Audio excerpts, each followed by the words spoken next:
2026 சிம்மராசிக்காரங்களுக்கு அஷ்டமச்சனி நடக்குது அப்படின்னு மிகவும் பயந்த ஒரு சூழ்நிலைகளை தான் அவங்களுக்கு ஏற்படுத்துது.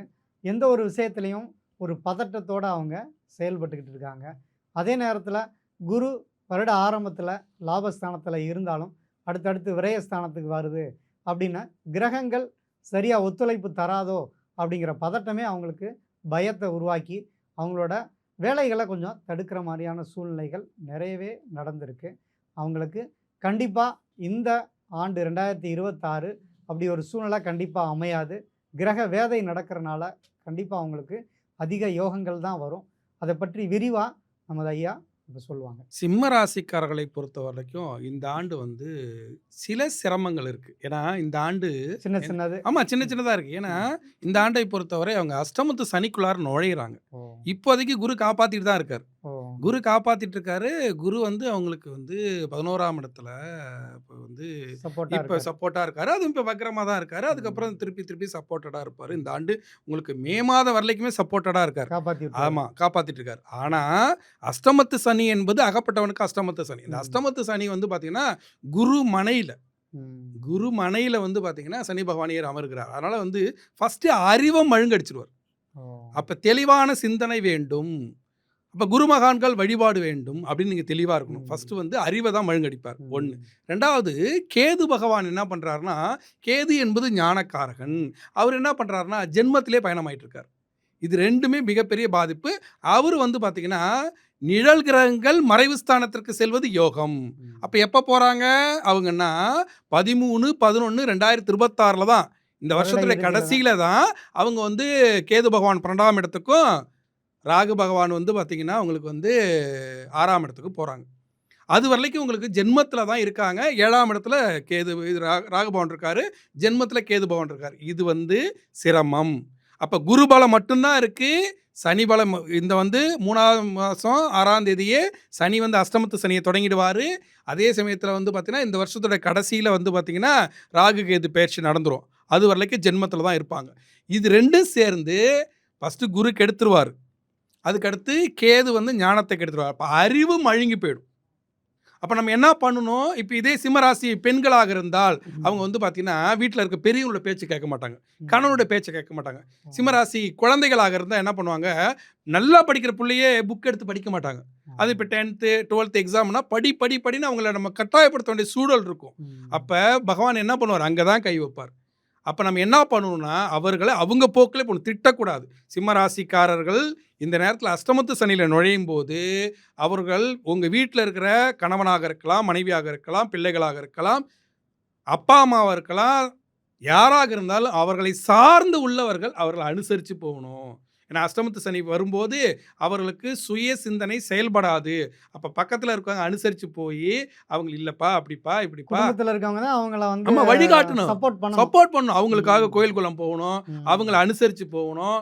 அவங்களுக்கு வந்து பார்த்தீங்கன்னா நல்ல வழியில் இப்போ படிக்கிற பிள்ளைகளாக இருந்தால் இல்லைப்பா உன்னால் படிக்க முடியும்ப்பா, கொஞ்சம் கவனம் செலுத்தப்பா அப்படின்னு மோட்டிவேட் பண்ணணும். இப்போ வந்து அதே வந்து சிம்மராசி வந்து தகப்பனாராக இருந்தால் மருத்துவத்துக்கு வரமாட்டார், ஹாஸ்பிட்டலுக்கு கூப்பிட்டா வரமாட்டார். இல்லைப்பா வந்து தான்ப்பா அவனு ஊசி போட்டு தான்ப்பா போகணும், இல்லைன்னா பிரச்சனை ஆகிடும்பா, இல்லைன்னா உயிருக்கே பிரச்சனை ஆகிடுப்பா அப்படின்னு அவர்களுக்காக நம்ம என்ன பண்ணணும்? இறங்கி போய் கெஞ்சியாவது அவர்களை வழிநடத்த வேண்டும். இதுல சிம்மராசிக்காரர்களுக்கு வீட்டில் இருக்கவங்க தான் வழி நடத்தும். அதிக அக்கறை. ஆமா, இப்போ யாருமே இல்லைப்பா என் மேல கேர் எடுத்துக்கல, நான் வெளிநாட்டில் இருக்கேன் அப்படின்னா தனக்குத்தானே கேர் எடுத்துக்கணும். யாருமே இல்லாதவர்களுக்கு தெய்வமே துணை. அப்ப தெய்வத்தை நாடணும். யாரை நாடலாம் அப்படின்னா இந்த வருஷத்தை ஆள்வது யாருன்னா சிம்மராசியின் அதிபதியாக இருக்கக்கூடியவர் சூரிய பகவான். அந்த சூரிய பகவானின் அதிபதியாக இருக்கக்கூடியவர் அருணாச்சலேஸ்வரர். அதனால தான் அடிமுடிக்கான அண்ணாமலையார் அக்னி ஸ்தலமாக சொல்கிறோம். அந்த அண்ணாமலையாரை பிடிச்சிக்கும். அதே மாதிரி இந்த வருஷத்தின் இப்போ வந்து விஸ்வாச வருஷத்தை அவர் தான் ஆள்றாரு. 2026 அவர் தான் ஆள போகிறாரு. அதுக்கடுத்து பராப வருஷத்தை உண்ணாமலை அம்மன் ஆள போகிறாங்க. அப்போ நீங்கள் என்ன பண்ணுங்க? அண்ணாமலையாரே உண்ணாமலை அம்மன் பிடிச்சிக்கும். டெய்லி அண்ணாமலையாரே போற்றி அப்படின்னு சொல்லு, சிவபுராணம் படி. வாய்ப்பு இருக்கிறப்ப நீங்க என்ன பண்ணுங்க? கிரிவலம் நடங்க.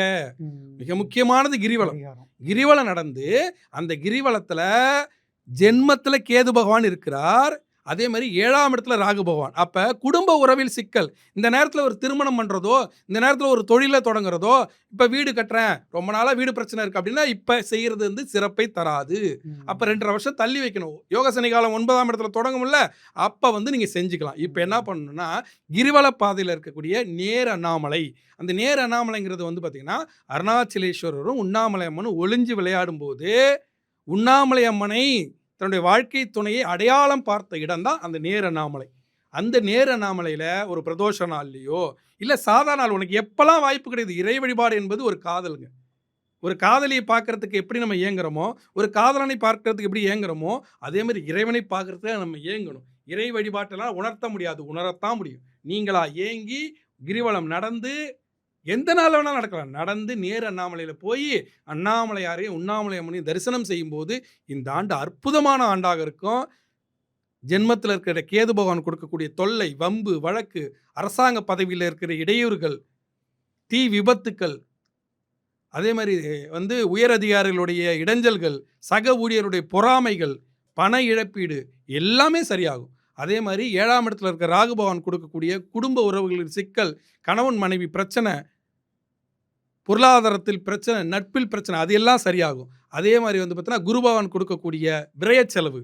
குரு பகவான் என்ன பண்ணுவாருன்னா, இந்த வரக்கூடிய மே மாசம் வந்து விரயத்துக்கு போயிடுவார் இல்லையா? 12ஆம் இடத்துக்கு போயிடுவார். அப்ப விரயச் செலவு. அதுக்கப்புறம் ஜென்மத்துக்கு வருவாரு. அதனால குழப்பம், பண இழப்பீடு, பணக்குழப்பம் இது எல்லாம் தீரும். இது எல்லாத்துக்கும் ஒரே சொல்யூஷன் அண்ணாமலையாரும், உண்ணாமலை அம்மனும் காட்சி கொடுக்கக்கூடிய நேர் அண்ணாமலை. இதுக்கு ஒரு உதாரணம் சொல்றேன். அது உங்களுக்கு புரியும். அந்த நேர் அண்ணாமலைக்கு அருகில தான் நித்யானந்தா வந்து தன்னுடைய ஆசிரமம் வச்சிருந்தாரு. அதனால தான் அவருக்கு மிகப்பெரிய இடத்தை அண்ணாமலையார் குடுத்தார். அதுக்கப்புறம் அவர்களுக்கு சில தவறுகளால் அவருக்கு வந்து தவறான சிந்தனைகள் போயிடுச்சு. ஆனா, நேர் அண்ணாமலையில் அண்ணாமலையார் அப்படி ஒரு அற்புதமான காட்சியை தருவார். இந்த ஆண்டு நேர் அண்ணாமலையார புடிச்சுக்கிட்டு எப்பலாம் வாய்ப்பு கிடைக்குதோ அப்பலாம் கிரிவலம் நடந்து தரிசனம் செய்யும்போது கோல்டன் இயரா கண்டிப்பா தன்னுடைய அஷ்டமத்து சனி காலத்திலும் சிம்மராசிக்காரர்கள் வாழ முடியும். 2026 குரு 3 இடத்துக்கு பயிற்சி ஆகிறாரு. சிம்ம ராசிக்கு லாபத்தில் இருக்க குரு பகவான் அடுத்ததா ஜென்மத்துக்கு வராரு. அதே ஆண்டில் 2ஆம் இடத்துக்கும் அவர் வராரு. இது எல்லாமே அடுத்தடுத்து பெயர்ச்சிகள், குரு பெயர்ச்சி அப்படிங்கிறது உங்களுக்கு சில குழப்பங்களை கொடுத்தாலும் அது வந்து உங்களுக்கு நன்மைகளை கண்டிப்பாக செய்யும். குறிப்பாக அஷ்டமச்சனியில் இருந்த மன உளைச்சல்களை நீங்கள் தீர்க்கணும் அப்படின்னா நீங்கள் ஸ்டடியாக இருக்கணும். அப்போ எந்த ஒரு முடிவாக இருந்தாலும் தள்ளி போடணும் அப்படின்னு சொல்லியிருக்காரு. அதுவும் குறிப்பாக திருமணத்தை நீங்கள் அடுத்த ஆண்டு வச்சுக்கலாம். இந்த ஆண்டு வந்து சில குழப்பங்களை கண்டிப்பாக ஏற்படுத்தும் அப்படிங்கிறனால அதனால் முக்கிய முடிவுகளை தள்ளி வைங்க. அடுத்ததாக முக்கியமான பரிகாரம் நேர் அண்ணாமலையாரை நீங்கள் தரிசனம் கண்டிப்பாக நீங்கள் ஒரு முறை இந்த வருடத்தில் சென்று வாங்க. உங்களோட பிரச்சனைகள் முழுதும் தீரக்கூடிய வாய்ப்பு இருக்குது. அப்பப்போ கிரிவலம் போயிட்டு வாங்க. சிவ வழிபாடு, சிவபுராணம் படிங்க. உங்களோட பிரச்சனைகள், தாக்கங்கள் எல்லாமே உங்களுக்கு குறைந்து நிம்மதியான ஒரு வாழ்க்கை அப்படிங்கிறது கண்டிப்பாக இந்த ஆண்டு முழுதும் கிடைக்கும். அடுத்தது ஐயா. பொதுவாக நம்ம பார்த்தோம்னா இந்த சிம்ம ராசி பார்த்தோம்னா எப்பயுமே எந்த விஷயத்துலையுமே நான் தான் ராஜா அப்படின்ற மாதிரி இருக்கிறவங்களே கடந்த ஒரு 3 வருடமாக எப்படின்னா கண்டகச்சனி ஆரம்பிக்கும் பொழுது ஆரம்பிச்சது. இப்போ அஷ்டமச்சனி போகும்போது இன்னும் கொஞ்சம் அதிக பட்சமாக பிரச்சனை இருக்கும்.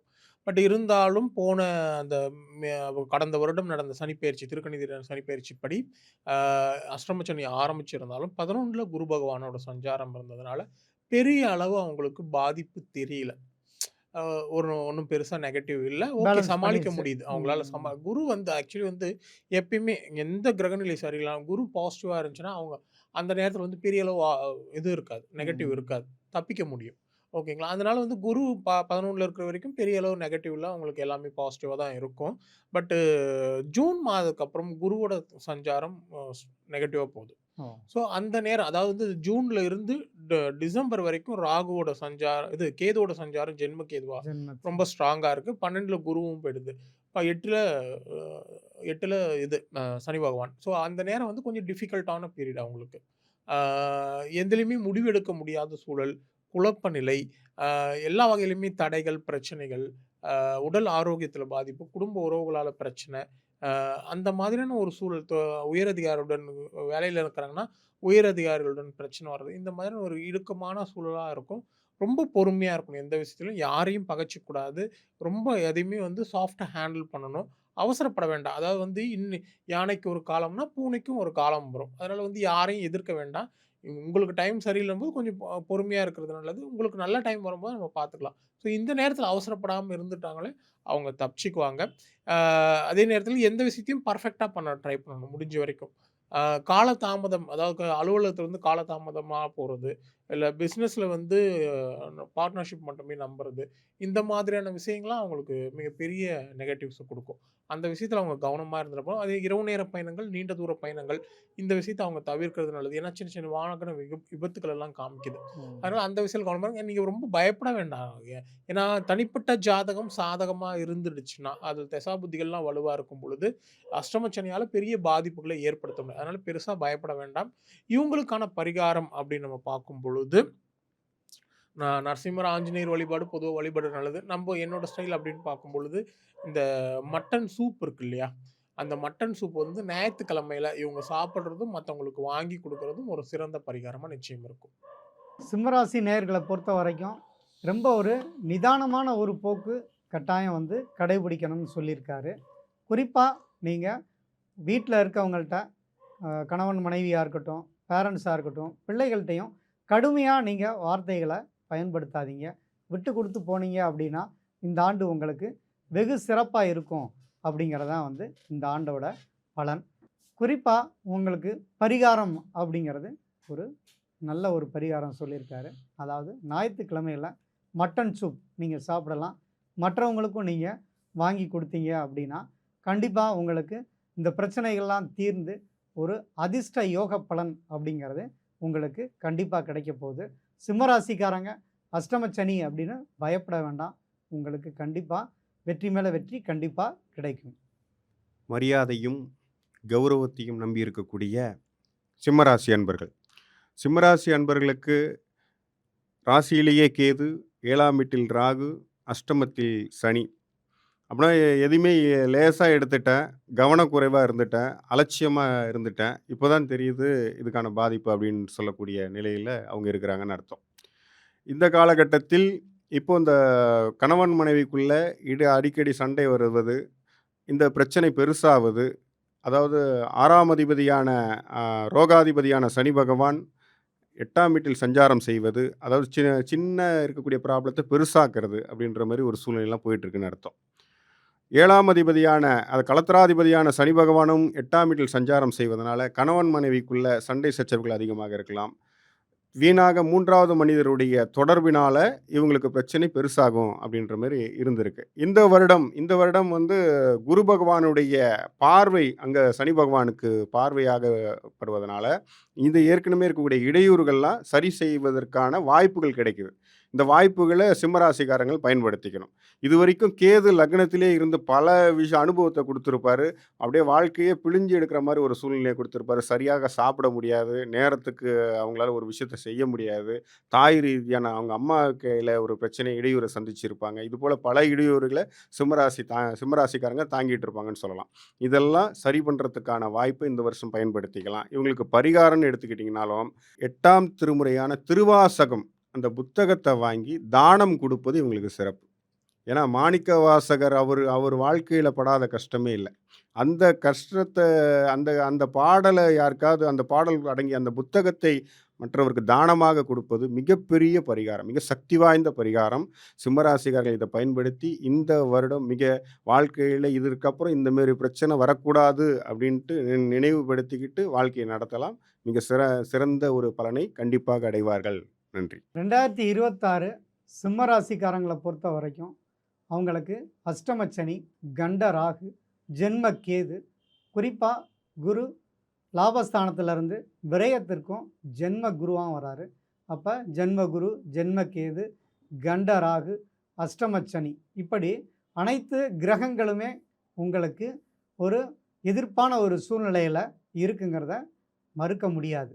அதே நேரத்தில் இவ்வளோ பிரச்சனைகள் வந்துருச்சுங்க. எல்லா விதத்துலையுமே ஒவ்வொரு விஷயத்தில் எடுத்தாலும் தடை தாமதங்கள், யாருமே நமக்கு ஒரு சப்போர்ட் பண்ணாத ஒரு சூழ்நிலைகள் இருப்பதற்கு காரணம் இந்த கிரகங்கள் வலுவாக, அதுவும் குறிப்பாக உங்களுக்கு நேர் எதிராக இருப்பதால் கொஞ்சம் கவனம் வேணும். பொறுமையா இருங்க, நிதானமா இருங்க. கண்டிப்பா ஐயா சொன்ன மாரி திருவாசகத்துக்கு வந்து நீங்க தொடர்ந்து படிங்க. திருவாசகம் புக்க வந்து நீங்க தானமா குடுங்க. கண்டிப்பா உங்களுக்கு இந்த கஷ்டங்கள் தீர்ந்து ஒரு பெரிய மாற்றம்ங்கிறது வரும். இப்ப ஒரு 3 மாசத்துக்கு ஒரு முறை இந்த குரு பகவான் மாறி வாரனால உங்களோட சிந்தனைகள்ல தடுமாற்றம் வரும். தொடர்ந்து உங்களுக்கு ஒரு முடிவு எடுக்க முடியாத சூழ்நிலை வரும். எந்த ஒரு பிரச்சனையா இருந்தாலும் இந்த வருடம் தள்ளி வைங்க. பொறுமையா யோசனை பண்ணி நீங்க செயல்பட்டீங்க அப்படின்னா, கண்டிப்பா மிகப்பெரிய வெற்றி உங்களுக்கு கண்டிப்பா உண்டு. உங்களுக்கு 70% நன்மை தானா நடக்கும். ஒரு 30% நீங்க வந்து புரிஞ்சு நடந்துக்கிட்டீங்க அப்படின்னா, இந்த ஐயா சொன்ன பரிகாரங்களை நீங்க கடைபிடிங்க. கண்டிப்பா அந்த 30% உங்களுக்கு வெற்றிய குடுக்கும். அதனால 100% வெற்றிக்கு நீங்க பொறுமை, நிதானத்தோட இருந்தீங்கன்னா, கண்டிப்பா முழு வெற்றி உங்களுக்கு கண்டிப்பா கிடைக்கும். வாழ்த்துக்கள்.